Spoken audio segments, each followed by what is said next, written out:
Why did Italian families hold on to the family house long past the point when it made practical sense? Because it wasn't a house anymore. It hadn't been just a house for decades. It was where your grandfather had stood in the kitchen on Sunday mornings, where your grandmother's handwriting was still on the inside of a cabinet door, a measurement, a note, something she'd written in pencil 40 years ago that nobody had been able to erase.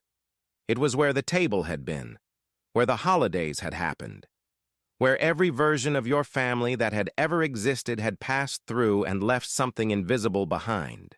Selling it meant admitting that chapter was finished, that the people who had filled those rooms weren't coming back to fill them again, that the smell, the light through those specific windows, the sound of that specific hallway, all of it was going to belong to strangers.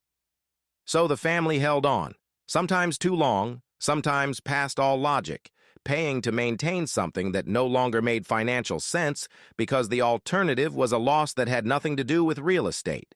And when it finally went, when it had to go, something happened in the family that didn't have a clean name. Not grief exactly. More like the last physical place where everyone had existed together simultaneously had finally let go. And now it only existed in the people who remembered it.